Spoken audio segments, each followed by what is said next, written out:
that instead of a big fancy ostentatious house, that we are more impressed by the charitable things that they do.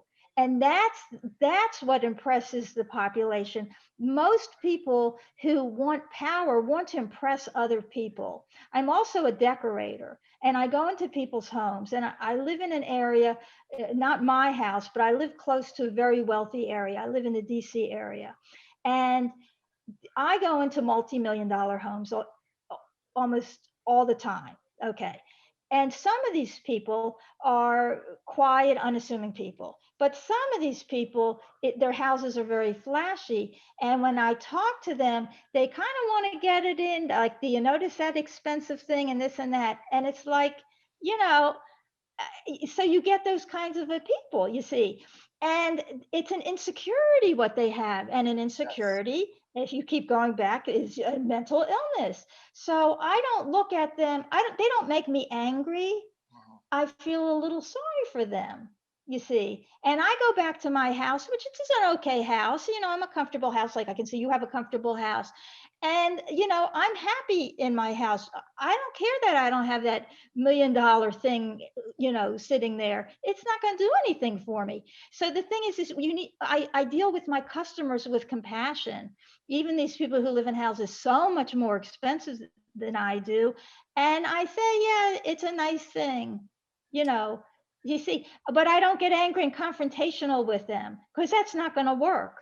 And I'm not talking about I'm losing an account. I'm talking about just being person to person. And I deal with all kinds of people all the time.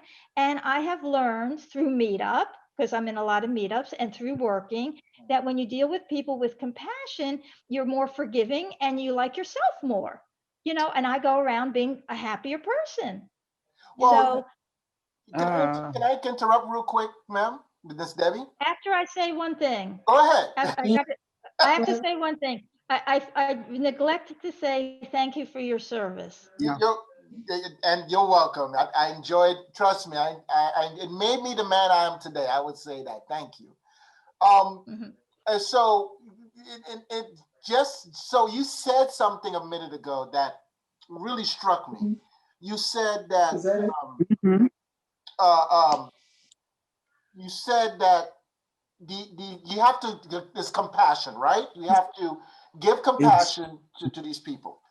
So as you're giving compassion, you said you can't get angry. I agree, you cannot. That you know, It doesn't help. it doesn't help. But as my pastor would say, but cancel out the before. I would say this, but or however, there are a lot of people. I watched a video today while I was working. I watched a video today of a man. I think he was in his late 30s. He was in California where I was living last year. He would cross the street. He didn't use the walkway, Sidewalk? Sorry. sidewalk. Well, when you crosswalk. Oh, And the police, you could hear this two police officers on the police car saying, "We have to go after that guy." He was black and the police was white. And so whatever happening is they confronted this guy. He's already way down the street. They confronted him and they killed him. All because he chose not to use the crosswalk. And it was found out later that not only other police officers was telling them to back down. It is not a reason to go after this guy that's going on his way. It is not a felony to even confront a jaywalker. So now I'm gonna not only to you, Debbie, I'm gonna throw it to the panel. Because you're saying don't get angry, you're saying treat them with compassion, yet there is still a high number of minority, or I hate to use it, I don't like using this word, minority people dying because of the mental illness. So what do we do? yes. What do we do? We have to get the police to learn to act with compassion. The policemen were wrong. This is the thing. We must demand better training for our police officers. We also, on the other hand, I'm going to play devil's advocate. Now, I want to remind you, I'm always speaking academically, so I never want to offend anybody. Well, Police officers also every day deal with all kinds of things. And their life is on the line every time they walk up to a car. They don't know if that person has a gun. You know, we all know this kind of thing. And some of these police officers, and this is a reason, not an excuse, are jumpy.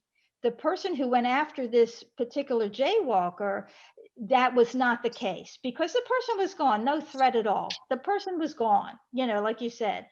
So, but we do need to train our police officers to handle stress better because they're under a lot of stress, and we need to teach them how to deal with compassion more. And I have a friend who's a retired police officer, a female, and I see how she handles a meetup group I'm in. We're in a knitting meetup group, another charity thing. And there's some difficult people in the group. They're, you know, it's nothing big, but I see that she obviously got at least some of this training, and she deals with compassion. And I really have to give a nod to her that she is one that happens to know. So I know that police officers do have it, or that they do get the training, but obviously not all of them are. And then there are some parts of the country that I am embarrassed to be part of, that there's just racism, and that it's okay to persecute uh, people of color, which is just a horrifying thing. And we must get this training to permeate the government and our police people and medical staff and whoever it is that deals with the public, to be compassionate and non-racist and non anything. And just, if you don't, someone rubs you the wrong way, you still have to act with compassion. Well, You and I know. in the In the meantime, meantime, for the last 400 years, that's right. they haven't learned compassion yet. No, And not they only haven't. that, I can understand the jumpy part. Get jumpy, handle the situation. Once you have the situation under control, to beat, to shoot, to kill, that's a whole different level. That's Yes, the it mental is. illness. That, there you go. Because you There always you get go. the situation under control first. And so, what are you angry at Black people for? Why? Yeah. Why? Yeah, why are Nothing you wrong with Black angry? people or any kind of people, you know? Mostly Because Black people. maybe you might be right with it. I won't argue that. The thing is we must demand compassion. That's what we must demand. For 400 years, we've been doing just that for at least 20 years. I mean, we're marching, we're asking, we're kneeling, we're doing everything we can to ask for some compassion. When Well, when are we going to hold them accountable for not giving compassion? Right well, it just away. said Right for away. years, this has been going on. And these people have this ingrained in them. It's not even necessarily mental illness. This is how they were raised. You're talking about Ku Klux Klan raising their children. You're talking about hateful people raising children and their children raising these children. That's right. This is where this is coming from. When you have that type of upbringing, that's what caused the systemic racism. Have any of you walked into an urban school setting and then walked across the street to a mainstream school setting? A It is PWI, yeah. totally different. Totally different. Totally. And why is that? And you don't have no That's police because at the talking about PWI. we're No talking about police. reparations. We can't even get a school that has adequate ventilation for our children to go back to school during this pandemic. That's Yeah. right. But You're you right. go over to the school right across the track, and they have, not only do they have the ventilation systems, but they have everything in place for those children. They have state of the art. And you go into an urban school setting, you do not see that. And we're talking about reparations, jeepers. I just want my Money. child to go to a nice school, a school where he will feel proud and they will feel like they are worthy. That's right. And And that's what so we that's have to really, demand from the government: compassion, and that everybody is treated with respect. Your children these children are not being treated with respect. Every child deserves to be treated with respect, which means that they Ooh. have to have all these things with it. But Debbie, we know that. That's why we're having this conversation. It's That's not. right. We're singing to the choir. It, But Yeah. we Well, all, when we were young, they Yeah. bust us. They bust us to the better schools. The white schools, they bust us there. So we were there and we got that, but we still went back to our raggedy neighborhoods that's and we right. still got treated differently. And Oh, yeah. eventually, it, from my experience when I was a kid and I got bused to the better neighborhoods, I eventually they moved out of the neighborhoods. The white people and the black people finally took it over. That's I right. mean, you know, I it, work at a school right now in an urban, suburban area. Nice homes, two-parent families, and these are children of color coming to the school from other school districts that are right next to our school district and complaining about the racism, being called out of their names daily and nothing being done about it. Teachers not doing anything, nothing. So you're saying compassion, but compassion comes from it's a individual. Yes. That is an individual characteristic. We're talking about a system here that has yes, been we set are a to system. go. Yeah, it is not just an individual.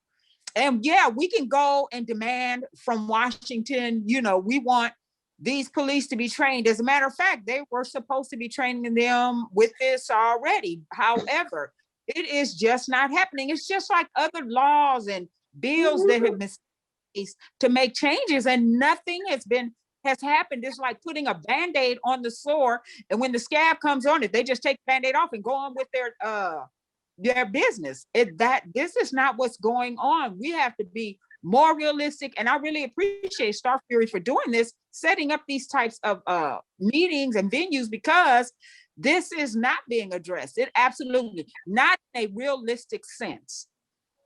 Yeah, and thank you, Stephanie and Debbie and Crystal and Angie, and I think Nico had to go. So because this is why you're right. This is why I'm having these discussions, because it goes back to what Debbie said.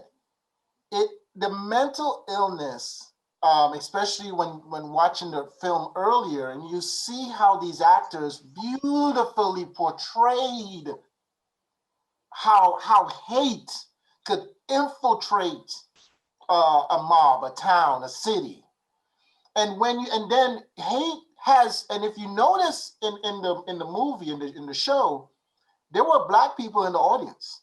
Yes. So hate does not just stop with pretty much a race, and that is why I've always said that. And I know people have been here before. I say this all the time. I found out, I think it was yesterday, the big announcement to have a hotel in space, right? Oh. So, Wow. which Debbie, some of your clients will be taking that trip, okay? I'm just letting you know right now. I know. So, you having all of these quote unquote smart people, intelligent people, right? Yet they can't solve the one simple thing of treating their fellow man next to them with kindness and decency. Yeah, decency. And stop the killing and the shooting. Right. You can't do that. That's way too such a stretch. You can't do that. But yet you could build this mega empire and say, we're going to colonize the moon, we're going to colonize this. So to me, I've always said this, coming from an intellectual point, that we as human beings are, instead of evolving to a higher plane, we're actually devolving. And our technology, it doesn't matter how advanced our technology is. As I've always I've stipulated this, and then I have these questions with my wife. I said, imagine an alien race come down today or in the morning, and they said, we are from planet such and such, and they said, well, let's see your history. We want to share advances with you. And they're like, and they say, hey, we noticed that, group of white descendants, Anglo-Saxons, enslave another group of people from Africa. Oh, okay. You know what? We were like that too, and we moved ahead of that. What did y'all do? Imagine what type of response. Just think about it for a minute. Response we could give a group of people from another planet. Is how could we be evolved? That's right. Well, we have to start evolving. We have to demand it. You're very right. That's good thinking.